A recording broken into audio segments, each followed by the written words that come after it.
శుభశుక్రవారము దినమున సిలువలో యేసయ్య మరణించిన తరువాత ఆయన శరీరమును సమాధిలో ఉంచారు. అది అరిమత యోసేపు తోటలో ఆయన సొంతానికి సిద్ధపరుచుకున్నటువంటి ఆ సమాధిలో యేసయ్యను సమాధి చేశారు. అది క్రొత్త సమాధి అని వ్రాయబడి ఉంది. ప్రభు కొరకు ఆ కృత సమాధి అరిమత యోసేపు ఇచ్చాడనేటువంటి దానిని వాక్య భాగంలో మనం గమనిస్తున్నాం. ప్రియమైన దేవుని బిడ్డలారా, దినమున సిలువలో మరణించిన ప్రభు శరీరమును సమాధి చేశారు. యేసుక్రీస్తు వారి సమాధిని చూడవచ్చినటువంటి స్త్రీలు పునరుత్థాన అద్భుతాన్ని వారు చూడరాలేదు. వారు యేసు ప్రభు పునరుత్థానుడై లేస్తాడన్నటువంటి నమ్మకం అనేటువంటిది వారిలో ఒకవేళ ఉండినట్లయితే ఆయన పునరుత్థాన విజయాన్ని చూడటానికి వారు వచ్చేవారు. కానీ మరి ఆయన పునరుత్థానుడై లేస్తాడన్నటువంటి నమ్మకం అనేటువంటిది వారిలో లేదు. కనుకని పునరుత్థాన విజయాన్ని చూడటానికి వారు రాలేదని దేవుని గ్రంథం అనేటువంటిది మనకు తెలియజేస్తుంది. మరి వారు ఎందుకు వచ్చారు అనేటువంటి దానిని మనం గమనిస్తున్నాం. పరిశుద్ధ గ్రంథంలో సమాధి దగ్గరికి వచ్చారు ఆ స్త్రీలు. మగ్దలేని మరియ స్త్రీలు వచ్చారనే వాక్య భాగంలో రాయబడి ఉంది. వారు ఎందుకు వచ్చారు సమాధి దగ్గరికి? ఆయన పునరుత్థాన విజయాన్ని వారు నమ్మలేదు. పునరుత్థానుడై యేసయ్య లేస్తాడని. కానీ ఎందుకు వచ్చారనే వాక్య భాగం తెలియజేస్తుందనంటే, యేసు ప్రభు వారి మీద ఉన్న వారి భక్తిని బట్టి శరీరమునకు సుగంధ ద్రవ్యాలు పోయటానికి వారు సిద్ధపరుచుకొని వచ్చినటువంటి సుగంధ ద్రవ్యాలు తీసుకొని వచ్చారు. ప్రియమైన దేవుని బిడ్డలారా, ఆయన మీద ఉన్నటువంటి భక్తి విశ్వాసములను బట్టి వారు సుగంధ ద్రవ్యాలు తీసుకొని వచ్చారు. యూదుల ఆచారం ఏంటంటే, 3వ రోజు సమాధి బండాన్ని మరలా తెరుస్తారు. తెరిచి మరి వారు సుగంధ ద్రవ్యాలు కూడా పోయటానికి కూడా అవకాశం అనేటువంటిది స్త్రీలు మరి ఉంటారనేటువంటి దానిని కూడా మనము గమనిస్తున్నాం. ప్రియమైన దేవుని బిడ్డలారా, మరి వారు సుగంధ ద్రవ్యాలు పూయటానికి ఆ సమాధి దగ్గరికి వచ్చారని మనం గమనిస్తూ ఉన్నాము. ప్రియమైనటువంటి దేవుని సంగమా, యేసు ప్రభు శరీరమునకు సుగంధ ద్రవ్యములు పూయుటకు ఒక పెద్ద ఆటంకం అనేటువంటిది వారికి ఎదురుగా ఉంది. అది సమాధి మీద ఉన్నటువంటి పెద్ద బండ. ప్రియమైనటువంటి దేవుని బిడ్డలారా, అది వారికి ఎంతో ఆటంకముగా ఉంది. మరణము కంటే మరణమును దాచిన ఆ పెద్ద రాయి వారికి ఆటంకముగా ఒక సమస్యగా నిలిచిపోయింది. ఆ బండను ఎవరు మనకు తొలగిస్తారు? మనకు అక్కడికి వెళ్ళగానే ఆ బండను ఎవరు మనకు తొలగిస్తారు? ఆ బండను తొలగించితే మనం ఆ సుగంధ ద్రవ్యాలు అనేటువంటిది ఆయన శరీరానికి పోయటానికి ఎవరు తొలగిస్తారు? ఇది పెద్ద ఆటంకమైంది. ఆ వచ్చే స్త్రీలకు పెద్ద ఆటంకంగా నిలిచింది. ఇదే అనుభవంతో వారు వస్తున్నారు.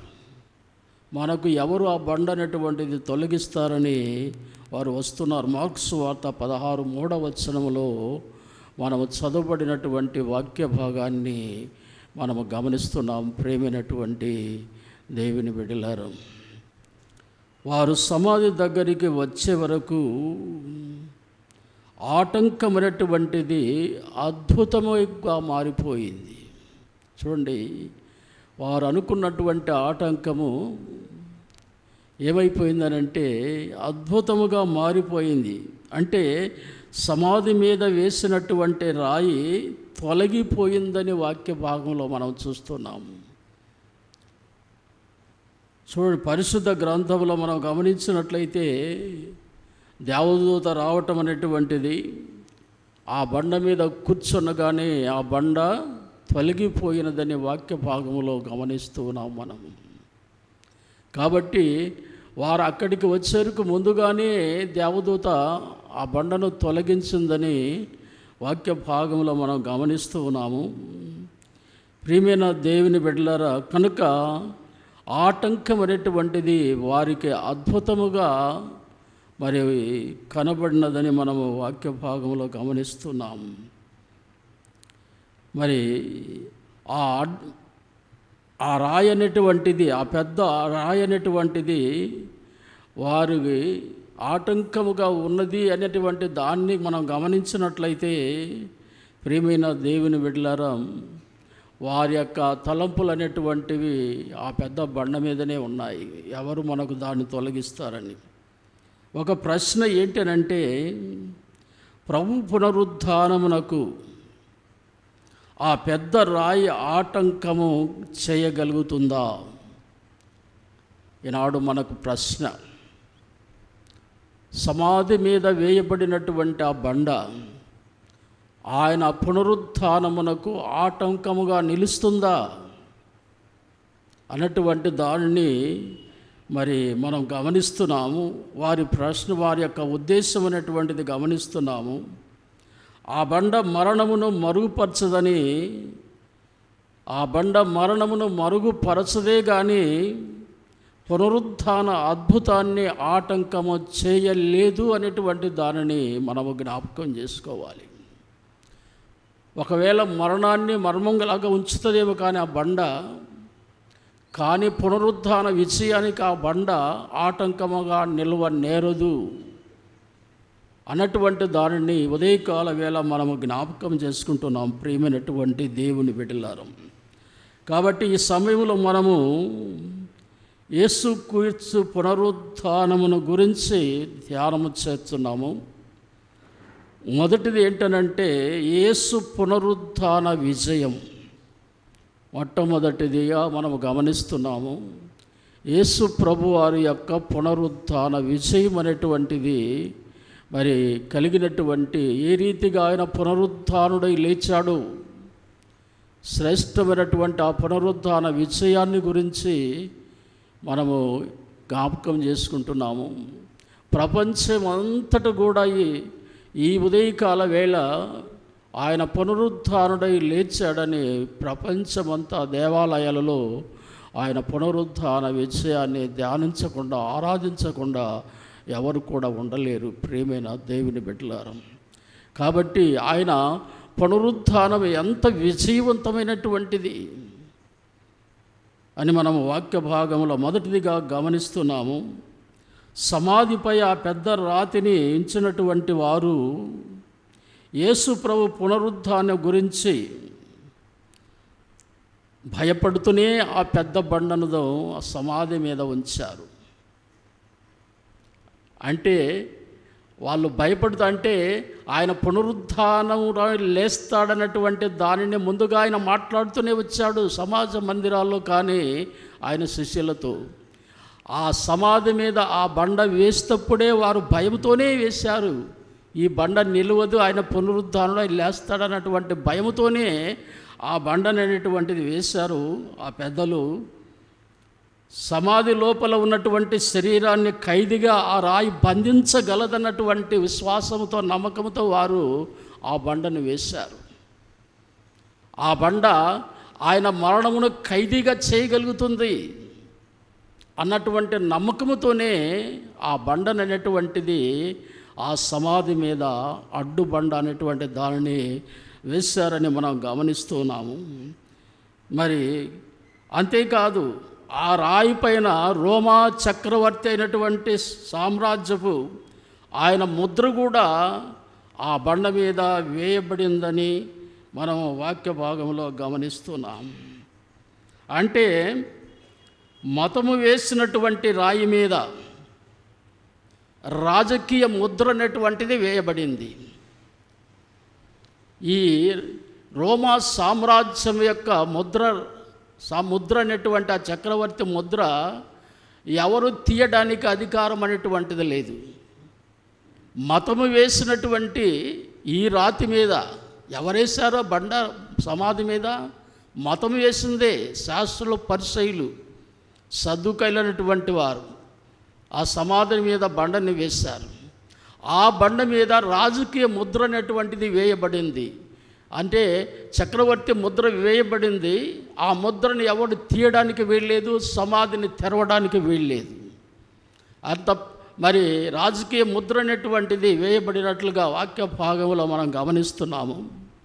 మతము వేసినటువంటి భక్తి, రాజకీయము రెండు కలిసి బలం ఉంటుందని వారు ఏం చేశారనంటే ఆయన పునరుత్థానాన్ని మరి బంధించాలని, ఖైదీగా చేయాలని అనుకున్నారు. కానీ ఆయన పునరుత్థాన శక్తి ముందు ఆ మతం యొక్క భక్తి నిలవలేదు, ఆ రాజకీయ ముద్ర అనేటువంటిది కూడా నిలవలేకపోయిందనేటువంటి దానిని ఈనాడు మనం జ్ఞాపకం చేసుకుంటున్నాం.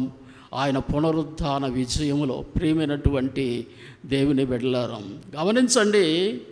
మరి సమాధి వెలుపట గస్తీగా తిరుగుతున్నటువంటి రానో వారు నియమించారు. మంచి యోధులు వారు, మతనాయకులు సమాధి కట్టుదిట్టమైనటువంటిది చేశారు. చూడండి, మత్తయి సువార్త 27వ అధ్యాయము, చదివేవారు ఎవరు లేరా? మత్తయి సువార్త 27వ అధ్యాయము 62-64 వచనం. మరునాడు అనగా సిద్ధపరచు దినమునకు మొదటి దినమున ప్రధాన యాజకులను పిలాతునద్దకు కూడి వచ్చి, అయ్యా, ఆ వంచకుడు సజీవుడై ఉండినప్పుడు 3 దినములైన తర్వాత నేను లేచుదనని చెప్పినట్లు జ్ఞాపకమున్నది. కాబట్టి 3వ దినము కొరకు ఆ సమాధిని భద్రము చేయమని పిలాతుకు, అదిగా గవర్నర్కు వారు విన్నవించుకున్నారు. ప్రియమైన దేవుని బిడ్డల, చక్కగా ఆ గవర్నర్ కూడా మరి ఆ సమాధి చుట్టూ యోధులు, మంచి మరి సైనికులు, మతనాయకులు వీరంతా కూడా రాత్రి అంతా కాస్తూ ఉన్నారు. 3వ దినము ఆయన లేస్తాడు, లెగకుండా ఉండాలని వారంతా ఆ సమాధి దగ్గర ఉన్నారు. కానీ ప్రియమైన దేవుని బిడ్డలారా, మరి అలాంటి సమయంలో గమనించండి, పునరుత్థాన శక్తి ఎదుట రోమ సైన్యము వారి శక్తియు, యూదా మతభక్తియు, రోమా సామ్రాజ్యము ఖడ్గమును నిలువ నేరవని చూపించుటకే దేవుడు ఆ రాయిని దొల్లించాడని మనము వాక్య భాగంలో గమనిస్తున్నాం. దేవుడు ప్రభును లేపడని వాక్య భాగంలో మనం చూస్తున్నాం. మత్తయి సువార్త 28వ అధ్యాయము 2-4 వచనాలు చూడండి. ఇదిగో ప్రభుదూత పరలోకము నుండి దిగివచ్చి రాయి పొర్లించి దాని మీద కూర్చుండెను. అప్పుడు మహాభూకంపము కలిగెను. అద్భుతం. కనుక గమనించండి ప్రియమైన దేవుని బిడ్డలారా, కనుక యూదా మతభక్తియు, రోమా రాజ్యము ఖడ్గం అనేటువంటిది మరి పునరుత్థాన శక్తి ముందు నిలువ నేరవని తెలియచేయుటకే ఆ రాయి అనేటువంటిది మరి దొల్లిపోయింది. అంటే దేవదూత వచ్చి ఆ రాయి మీద కూర్చోగనగానే ఆ రాయి ఏమైంది?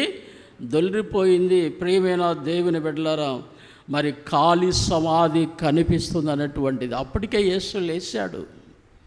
ఎక్కడికి వెళ్ళాడు? లేడు అందులో. ఎక్కడికి వెళ్ళాడంటే చూడు, పేతురుపత్రికలో రాయబడ్డది. పేతురుపత్రిక, మొదటి పేతురుపత్రిక 3వ అధ్యాయము 19-20 వచనం చూడండి. దేవుని దీర్ఘశాంతము ఇంకా కనిపెట్టుచుండినప్పుడు దేవుని దీర్ఘశాంతము ఇంకా కనిపెట్టుచుండినప్పుడు, పేతురు దీర్ఘశాంతం ఇంకా కనిపెట్టుచుండినప్పుడు, పూర్వము నోవహు దినములలో ఓడ సిద్ధపరచబడుచుండగా ఓడ సిద్ధపరచుచుండగా అవిధేయులైన వారి యొద్దకు, అవిధేయులైనటువంటి వారి కొరకు, అనగా చెరలో ఉన్నటువంటి ఆత్మల యొద్దకు ఆయన ఆత్మరూపిగానే వెళ్ళి వారికి ఆయన ఆత్మరూపిగానే వెళ్ళాడని రాయబడింది. ప్రియమైన దేవుని బిడ్డలారా, కాబట్టి మరి ఆయన పునరుత్థానమన ముందు మరి ఏది నిలువ నేరదు అనేటువంటి దాన్ని మనం జ్ఞాపకం చేసుకుంటున్నాం. పునరుద్ధానమందు సిగ్గుపడి తల వంచుకున్నది ఎవరనంటే మరణమే కాదు, మరణము ఓడిపోయింది. మరణమే కాదు, దాని బలమును ఆధారము చేసుకొని యుగ యుగములు మానవులను పీడిస్తూ బలహీనము చేస్తున్న సాతాను కూడా చిత్తుగా ఓడిపోయింది. ప్రియమైన దేవుని బిడ్డలారా, మరణమే కాదు ఓడిపోయింది, సాతాను పూర్తిగా ఓడిపోయాడు. వాని కోరలు అనేటువంటిది త్రుంచివేశాడు యేసయ్య. ఆయన పునరుత్థాన శక్తి మరి సాతాను మరి ఏం చేశాడని దాని కోరలు అనేటువంటిది తీసివేశాడు. ఆయన నోవహులో మరి అవిధేయులైనటువంటి వారి దగ్గరికి వెళ్ళి లోపలి వెళ్ళి ఆయన ఏం చేశాడంటే పునరుద్ధారణై లేచినటువంటి ఆ ప్రభు ఆ సాతాను చేతిలో ఉన్నటువంటి తాళాలన్నీ లాగేసుకున్నాడు. అంతకుముందు ఆ పరదేశు పాతాళము ఈ రెండింటి తాళం అనేటువంటిది సాతాను దగ్గరే ఉండేది. అక్కడే పాతాళం ఉండేది సాతాను. చూడండి, యేసయ్య వెళ్ళగానే ఆ తాళం లాగేసుకున్నాడు ఆయన. ప్రకటన గ్రంథం 1వ అధ్యాయం 18వ వచనం గమనించండి. ప్రకటన గ్రంథము 1వ అధ్యాయము 18వ వచనం. నేను మొదటివాడను కడపటివాడను జీవించువాడను మృతుడనైతిని గాని యుగ యుగములు సజీవుడనై ఉన్నాను, మరియు మరణము యొక్కయు పాతాళ లోకము యొక్కయు తాళపు చెవులు నా స్వాధీనములో ఉన్నవి. ప్రియమైన దేవుని బిడ్డలారా, సాతాను ఓడిపోయినటువంటి వాడని మనం గుర్తించాలి. అందుకే వాడు ఏం చేస్తాడంటే ఓడిపోయి కూడా ఏమంటాడంటే బౌ అంటుంటాడు, మనుషుల దగ్గరికి వచ్చి బెదిరిస్తాడు. అవునా కాదా? చాలామంది సాతాను చేత బెదిరించబడతారు, కానీ దాని శక్తి యేసయ్య శక్తి ముందు, ఆయన పునరుద్ధాన శక్తి ముందు నిలువ నేరదని మనం జ్ఞాపకం చేసుకోవాలి. మరణము ఓడిపోయింది. రోమా సామ్రాజ్యం యొక్క అధినేత అయినటువంటి చక్రవర్తి యొక్క ముద్ర అనేటువంటిది పగిలిపోయింది, అది కూడా ఓడిపోయాడు. అలాగే సాతాను కూడా పూర్తిగా ఆయన పునరుద్ధాన విజయంలో ఓడిపోయింది. ప్రియమైన దేవుని బిడ్డలారా, మరణము కూడా ఓడిపోయింది ఆయన పునరుద్ధాన విజయమందు. కనుక పునరుద్ధాన విజయుడయ్యాడు యేసయ్య. సాతాను పూర్తిగా వాని చేతుల్లో ఉన్నటువంటి తాళాలు కూడా లాగేసుకున్నాడు. ఇప్పుడు మరణం మీద మరి పరదైసు మీద పరలోకములో కూడా ఆయన సర్వాధికారం కలిగినటువంటి ప్రభువుగా ఉన్నాడు. మరణమును జయించి లేచినందున యేసు ప్రభువారు పరలోకములో భూమి మీద భూమి కింద ఆయన సర్వాధికారం కలిగినటువంటి దేవుడుగా ఉన్నాడు. ప్రియమైన దేవుని బిడ్డలారా, సాతాను పూర్తిగా ఓడిపోయినటువంటి రాజు అని భూలోక రాజుని జ్ఞాపకం చేసుకోవచ్చు. ప్రియమైన దేవుని బిడ్డలారా, కనుక సైతాను ఓడిపోయాడు. మరణంతో ప్రజలను బాధిస్తున్నటువంటి మరి ఈ యొక్క మరణమును సాతాను ఓడించి ప్రభు ఏం చేశాడంటే ఆయన విజయమైనటువంటిది ఇచ్చాడు. కనుకనే ఆ రాయి మరి ఆ సమాధి మీద ఉన్నటువంటి ఆ రాయి దొల్లించబడిందని ఆ సమాధి అనేటువంటిది ఖాళీగా కనిపిస్తూ ఉంది. ఇప్పుడు వెళ్ళి ఎవరు చూసినా అక్కడ వెళ్ళి ఆయన సమాధి దగ్గరికి వెళ్ళి ఎవరు చూసినా సమాధి ఎలాగుంది? ఖాళీగా ఉంది. ఖాళీగా ఉన్నటువంటి ఆ సమాధిని మనుషులు చూసి ఏమనుకుంటున్నారు? ఏమంటారు చెప్పండి? ఖాళీ సమాధిని తొంగి చూశారు, ఏమనుకుంటారు? యేసు పునరుద్ధానుడై లేచాడని అనుకుంటారు. యేసు పునరుద్ధానుడై లేచాడు. ఆ పునరుద్ధాన దినము ఈరోజు 2020 సంవత్సరం పూర్వము ఆ యేసయ్య సమాధి దగ్గరికి దాదాపుగా 18 దేశాలను ఉన్నటువంటి యూదులందరూ చేరుకుంటారంటే అక్కడ 18 దేశాలను చదిరిపోయినటువంటి యూదులందరూ కూడా ఎంతమంది దాకా అక్కడ సమాధి దగ్గరికి వెళతారంటే 25,000 మంది దాకా వెళ్తారని ఒక భక్తుడు, అక్కడికి వెళ్ళొచ్చినటువంటి ఒక భక్తుడు చెప్పాడు. ప్రియమైన దేవుని బిడ్డలారా, వారు ఆ సమాధి దగ్గరికి వెళ్ళి 7 మాటలు అనేటువంటివి అక్కడ ధ్యానం చేస్తారంట. వారు ఆ సమాధి దగ్గర 7 మాటలు అక్కడ ధ్యానం చేసి, మరి యేసు ప్రభు పునరుద్ధానుడై లేచాడని ఆయన్ను గొప్పగా మరి వారు ఏం చేస్తారంటే కేకలు వేసి, మరి ఆయన పునరుద్ధానానికి సాక్షులుగా ఉన్నామని, ఆయన లేచినాడని ఆ సమాధి దగ్గరికి వెళ్ళి వారు ఏం చేస్తారంటే ఆయన ఖాళీ సమాధిగా ఉందని, యేసు ప్రభు లేచాడని అందరూ దేవుని స్తుతిస్తారంట. యేసు ప్రభు సమాధి దగ్గరికే వెళ్ళారు వారు, మనుషుల సమాధి దగ్గరికి వెళ్ళలేదు. యేసయ్య సమాధి ఉంటే యేసయ్య సమాధి దగ్గరికి వెళ్ళి అక్కడ యేసయ్య సమాధి చూచి మనం అక్కడ దేవుని మరి ఆరాధించేది. మనుషుల సమాధి దగ్గర ఏమొస్తుంది?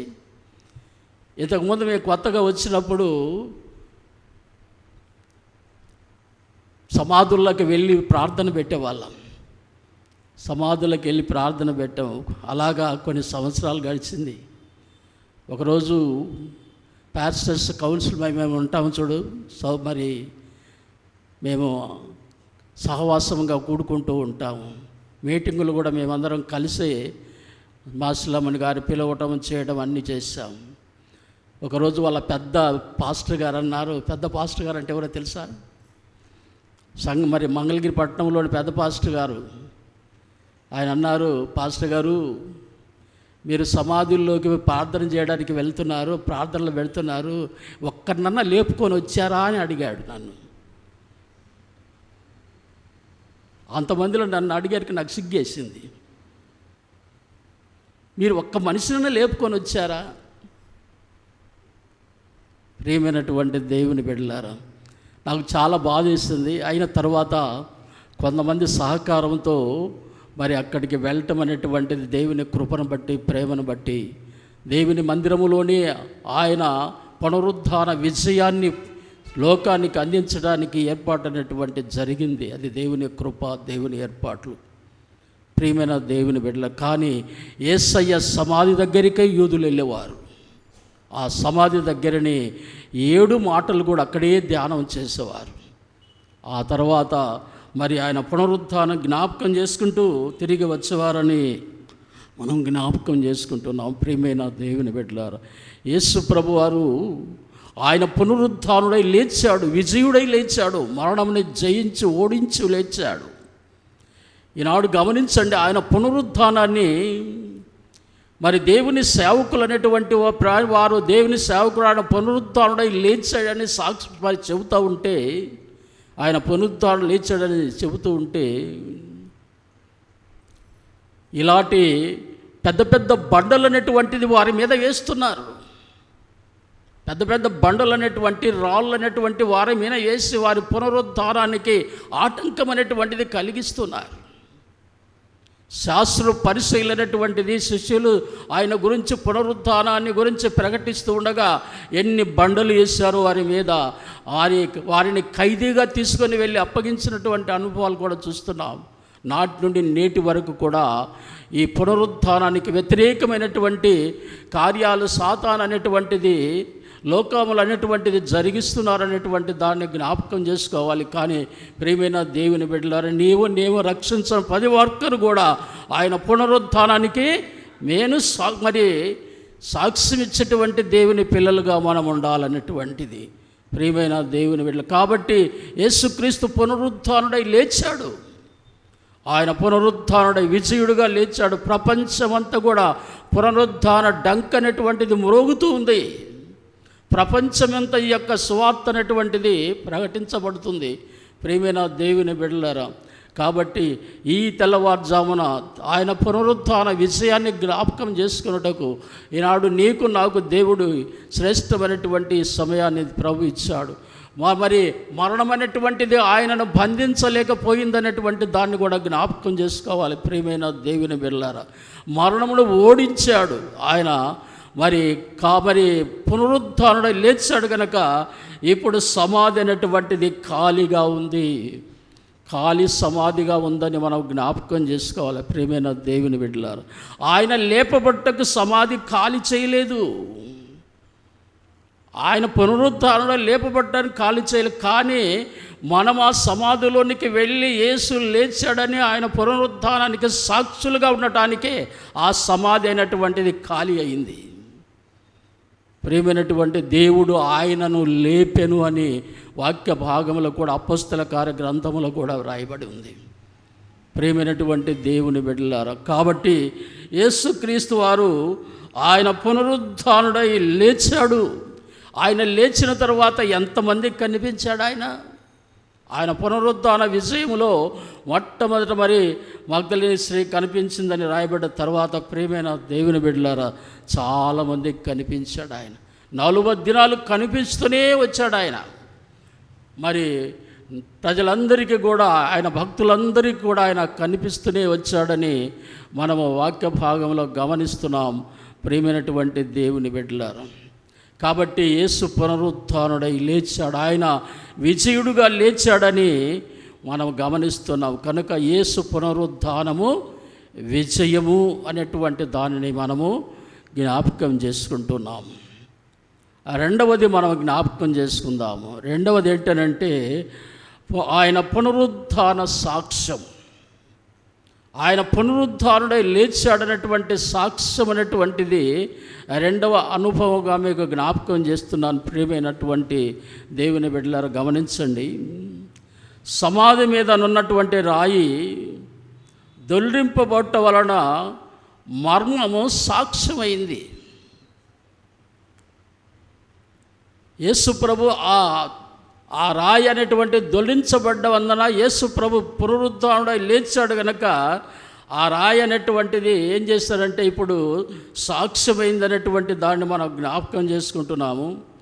ఆ రాయి దొల్లింపబడకుండానే గమనించండి, ఆ రాయి దొల్లింపబడింది, యేసు లేచాడని మనము మర్మము సాక్ష్యమైందన్నది జ్ఞాపకం చేసుకున్నాం కదా. అయితే ఆ రాయి అనేటువంటిది దొల్లింపబడకుండానే యేసు పునరుత్థానుడై లేచినట్లయినా మరి అంత మాత్రమే కాకుండా ఆ రాతిపైన ఉన్నటువంటి రోమా సామ్రాజ్యం యొక్క ముద్ర అన్నటువంటిది అలాగే ఉండిపోయిన ఎడల పునరుత్థానుడైన యేసు మరి లేచాడనేటువంటి దానిని ఒకవేళ ప్రకటించిన అది మరి ఏమవుతుందనేటువంటి దాన్ని మనం గమనించినట్లయితే ప్రియమైన దేవుని బిడ్డలారా, యేసు పునరుత్థానం ఒక మర్మముగానే ఉండిపోయేది. అర్థమైందా? యేసు పునరుత్థానుడై లేచాడు. ఒకవేళ యేసు ప్రభు ఆ బండ అనేటువంటిది తొలగిపోకుండా ఆ బండ అనేటువంటిది తొలగిపోకుండా యేసు ప్రభు శరీరం అనేటువంటిది ఆ సమాధిలో ఉండి యేసు ప్రభు లేచాడని శిష్యులు ప్రకటించిన అది ఎలాగ ఉండేదనంటే ఒక మర్మంలాగే ఉండిపోయేది. యేసు ప్రభు శరీరం ఆ సమాధిలోనే ఉంది అనుకుండేది. కనుక ఆయన శరీరం ఇంకా సమాధిలో ఉండిపోయిందని మేము ప్రభువు లేచాడని వారు సాక్ష్యం ఇచ్చిన ఆ సాక్ష్యం ఏమంటారో తెలుసా? శాస్త్రులు పరిచయులందరూ మీకు కనపడింది ఆయన కాదు, భూతం కనపడింది మీకు అంటారు. ఆ బండ అలాగనే ఉండే పునరుద్ధాన్ని లేగలేడా యేసయ్య?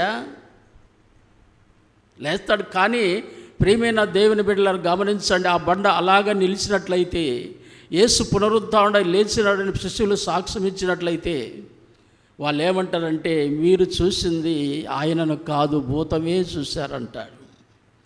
కాబట్టి మరి అనుమానం అనే ఖడ్గముతో సాతాను ఏం చేసేవాడు తెలుసా?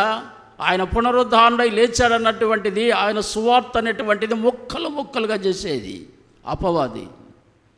కానీ గమనించండి ప్రియమైన దేవుని బిడ్డలారా, ఎంతో బాహాటముగా లోకము దేవుని కుమారుడైన యేసుక్రీస్తు వారిని సిలువ వేశారు, బాహాటముగా వేశారు. అందరికీ తెలుసు అది. రోమా సైన్యమంట, మరి యోధా మత భక్తులు నాయకులందరూ కూడా మరి బాహాటముగా యేసు ప్రభును సిలువ వేశారు. ఆయన బాహాటముగా ఎంత ఆయనను సిలువ వేశారో అంత బాహాటముగా ఆయన పునరుద్ధానుడై లేచాడు. ఆయన పునరుద్ధానుడై లేచాడు. సమాధి మీద ఉన్న రాయి ఏమైపోయింది? దొల్లిపోయింది. సమాధి మరణం వశంలో లేదు, నేడు ఖాళీగా ఉంది ఆ సమాధి అనేటువంటిది. ప్రియమైన దేవుని బిడ్డలారా, కాబట్టి ఆయన పునరుద్ధానానికి మేము సాక్షులము అన్నారు శిష్యులు. ఆయన పునరుద్ధానానికి మేము సాక్షులు కనుక యేసయ్య లేచాడు. కాబట్టి పునరుద్ధాన సాక్ష్యం ఏమంటే యేసు ప్రభు మరణాన్ని జయించి లేచాడని మరి ఈనాడు ప్రపంచమంతా సంఘాలు, సార్వత్రిక సంఘమంతా యేసు ప్రభుని గురించి సాక్ష్యం ఇస్తుంది. ఆనాడు శిష్యులు కూడా బలముగా సాక్ష్యం ఇచ్చారు. చూడండి, 1 యోహాను పత్రిక 1వ అధ్యాయము 1వ వచనం నుండి చూడండి, 4 వచనాలు చూడండి.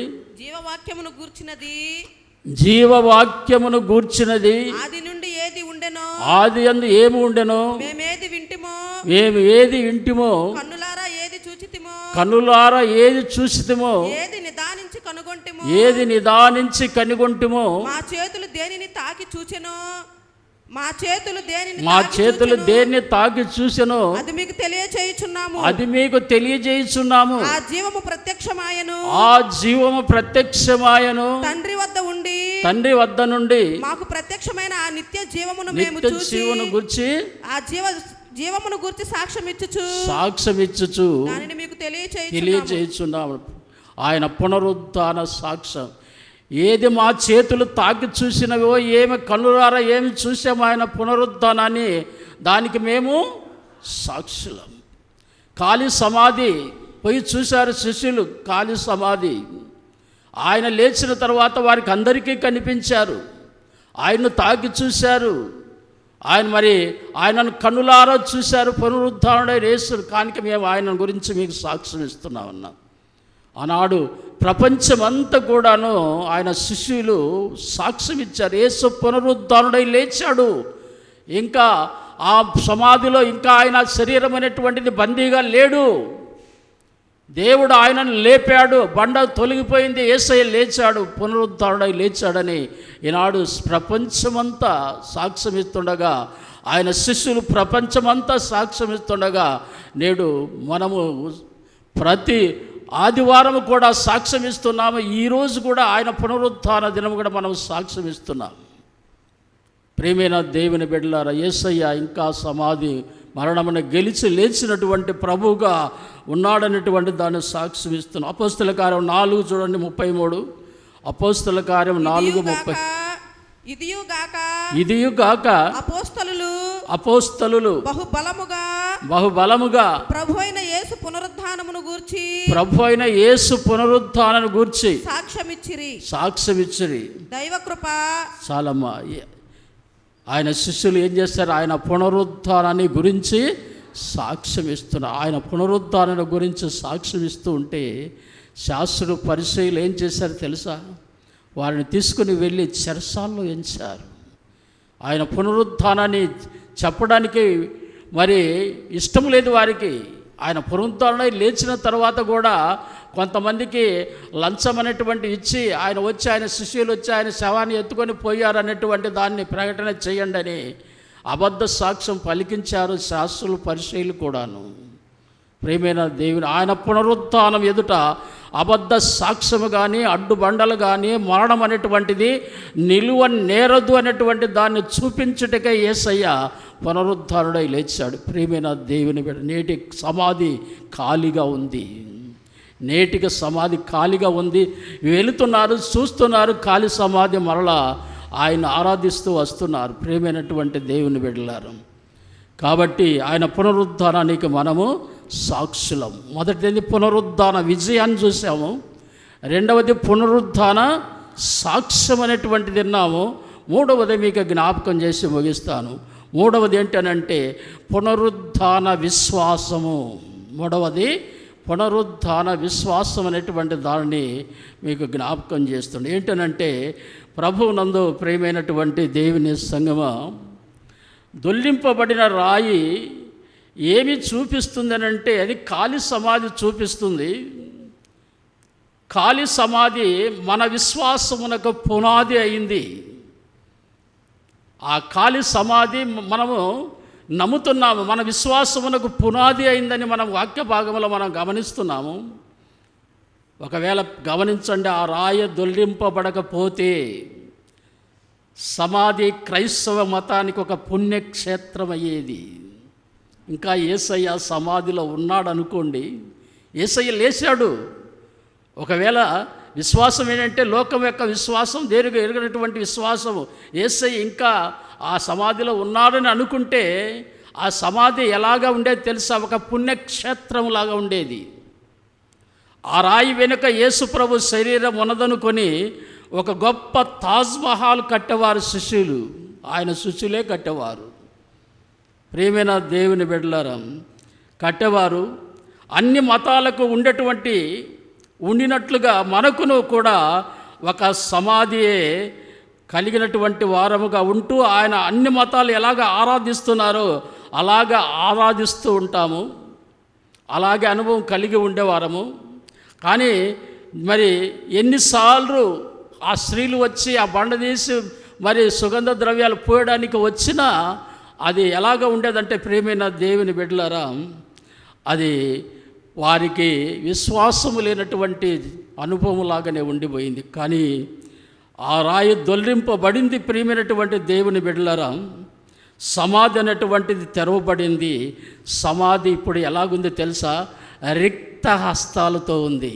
రిక్త హస్తాలంటే ఏమీ చేయలేనటువంటి పరిస్థితి ఏముంది? ఖాళీ సమాధి. ఈనాడు ఎంతోమంది మరి భక్తులు ఆ సమాధి దగ్గరికి వెళ్ళి మరి యేసు లేచాడని సాక్ష్యం ఇస్తున్నారు. ప్రియమైనటువంటి దేవుని బిడ్డలారా, ఆ సమాధి దగ్గర ఎంతో సాక్ష్యం ఇస్తున్నారు. యోహాను సువార్త 20:15-16 వచనాలు మనం చూసినట్లయితే, మగ్దలేని మరియ అన్వేషములో మరి సమాధి దగ్గర ఆమె ఏం చేస్తుందనంటే కన్నీళ్ళతో ఏడుస్తూ ఉంది, దుఃఖముతో బాధపడుతూ ఉంది. వచ్చేసింది సమాధి దగ్గరికి. సమాధి తెరువబడి ఉంది, ఖాళీగా ఉంది సమాధి. మరి ఏడుస్తూ ఉంది. ఏమైపోయాడు? ఆయన శరీరము ఏమైంది? ఎవరన్నా ఎత్తుకొని పోయారా ఏంటి? ఒకవేళ ఆయన ఎత్తుకొని పోతే ఇవ్వండి నాకు, నేను మోసుకొని వెళ్తాను ఆయన్ను. చూడు ఎంత భారముతో భక్తితో ఆమె మగ్దలేని స్త్రీ ఆ సమాధి దగ్గర ఏడుస్తుంది. ఎందుకనంటే ఆమె ఎంత భక్తో యేసయ్య అంటే, ఆమెలో ఉన్నటువంటి 7 దయ్యాలని వెళ్ళగొట్టిన యేసయ్య, 7 దయ్యాలను వెళ్ళగొట్టి పారదోలి ఆమె ఆ సైతాన్ల శక్తులుండి ఆమెను విడిపించి ఆయనప్పుడు ఆమె గొప్ప పరిచర్య అయినటువంటిది యేసు ప్రభు వారికి ఆయన శిష్యులకు చేస్తూ ఉండినటువంటి అనుభవం మనం వాక్య భాగంలో చూస్తున్నాం.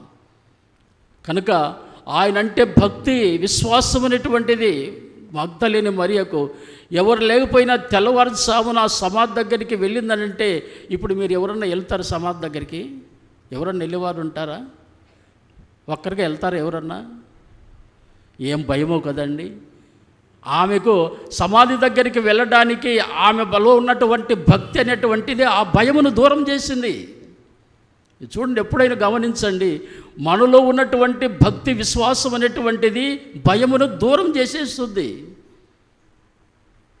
కాబట్టి ఆమెకి ఏ భయం లేకుండా చక్కగా సమాధి దగ్గరికి వెళ్ళి ఖాళీ సమాధిని చూస్తూ ఏడుస్తూ ఉంది. ప్రియమైనటువంటి దేవుని బిడ్డలారా, మరి ఆమె ఏడుస్తూ ఉంటే ప్రియమైన దేవుని బిడ్డలారా గమనించండి, మరి యేసయ్య మరి ఆమెను కన్నీటిని అనేటువంటిది తుడవడానికి యేసయ్య ఏం చేశాడంటే, మరి పునరుద్ధానుడై లేచిన ప్రభు ఆమెకు దర్శనం అనేటువంటిది ఇచ్చాడు.